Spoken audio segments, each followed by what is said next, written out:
വയനാട്ടിൽ വന്യജീവി ആക്രമണത്തിൽ പ്രതിഷേധിച്ച് UDF വയനാട് ജില്ലാ കമ്മിറ്റി പ്രഖ്യാപിച്ച ഹർത്താൽ തുടരുന്നു. വാഹനങ്ങൾ പലയിടങ്ങളിലും സമരാനുകൂലികൾ തടഞ്ഞത് നേരിയ സംഘർഷത്തിനിടയാക്കി. ലക്കിടിയിൽ ചുരം കവാടത്തിന് സമീപം വാഹനം തടയാൻ ശ്രമിച്ച UDF പ്രവർത്തകരെ അറസ്റ്റ് ചെയ്ത് നീക്കി. 2 ദിവസത്തിനിടെ കാട്ടാന ആക്രമണത്തിൽ ജീവനുകൾ പൊലിഞ്ഞ പശ്ചാത്തലത്തിലാണ് ഹർത്താൽ പ്രഖ്യാപിച്ചത്.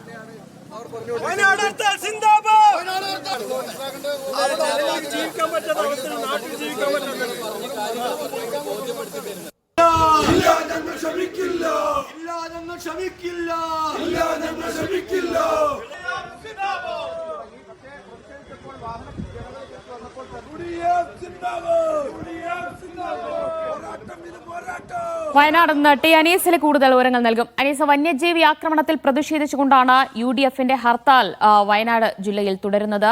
ചിലയിടങ്ങളിൽ നേരത്തെയൊക്കെ വാഹനങ്ങൾ തടഞ്ഞതൊക്കെ നേരിയ സംഘർഷത്തിനിടയാക്കിയിരുന്നു. ഇപ്പോൾ എന്താണ് അവസ്ഥ? കടകളെല്ലാം പൂർണ്ണമായും അടഞ്ഞു കിടക്കുകയാണോ? വാഹനങ്ങളൊന്നും നിരത്തിലോടുന്നില്ലേ?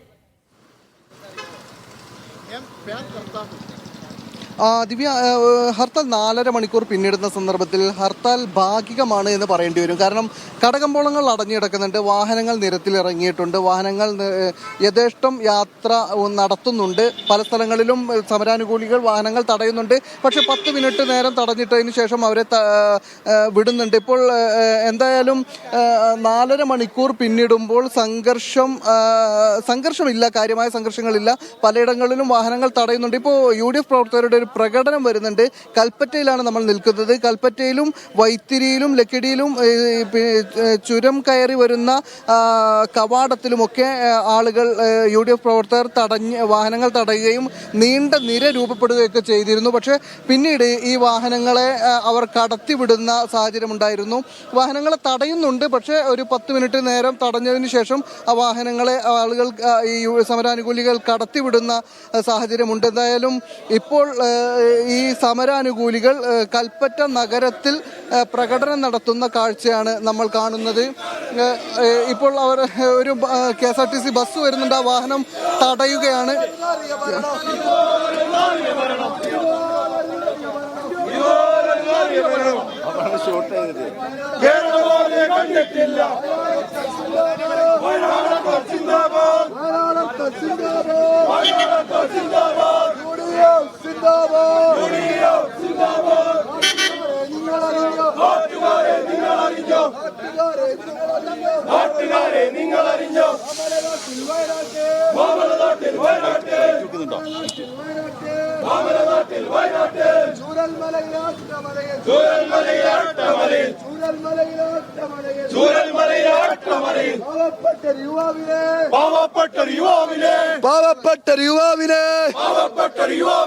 ഇന്നിപ്പോ വാഹനം തടയാനൊരു പ്രത്യേക വാഹനങ്ങൾ ആളുകൾ സമരത്തോട് തീർച്ചയായും സഹകരിക്കുന്നുണ്ട്. വ്യാപാരികളടക്കം തീർച്ചയായും നാട്ടുകാർ നല്ല രീതിയിലാണ് സഹകരിക്കുന്നത്. ചില നാമവിശേഷമായ KSRTC വാഹനങ്ങൾ, ലോങ് സർവീസ് വാഹനങ്ങൾ മാത്രമാണ് ഇന്ന് കൽപ്പറ്റ നഗരത്തിലൂടെ ഓടുന്നത്. ഏതായാലും വലിയ തരത്തിലുള്ള പ്രതിഷേധത്തിലേക്ക്. സാർ എവിടുന്ന വരുന്നത്? മൈസൂർ ലോങ് യാത്രയാണ്. അപ്പൊ ഹർത്താൽ അറിഞ്ഞിട്ടുണ്ട്. ഏതായാലും അവരെ സംബന്ധിച്ചിടത്തോളം പ്രയാസം.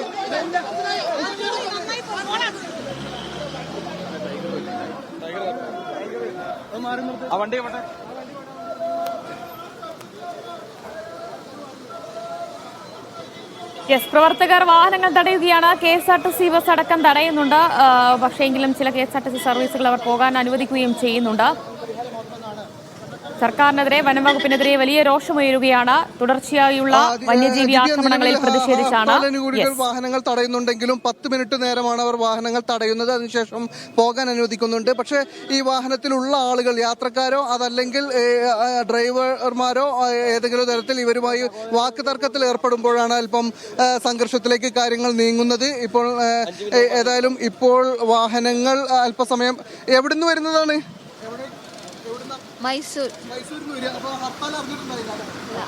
ഏതായാലും ആളുകൾ, വാഹനങ്ങളിലുള്ള ആളുകൾ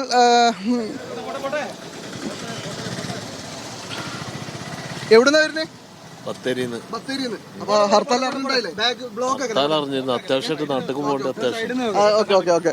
ഏതായാലും ഹർത്താൽ ആണെങ്കിൽ പോലും വാഹനങ്ങൾ നിരത്തിൽ ഇറങ്ങിയിട്ടുണ്ട്. ധാരാളമായി തന്നെ നിരത്തിലുണ്ട്.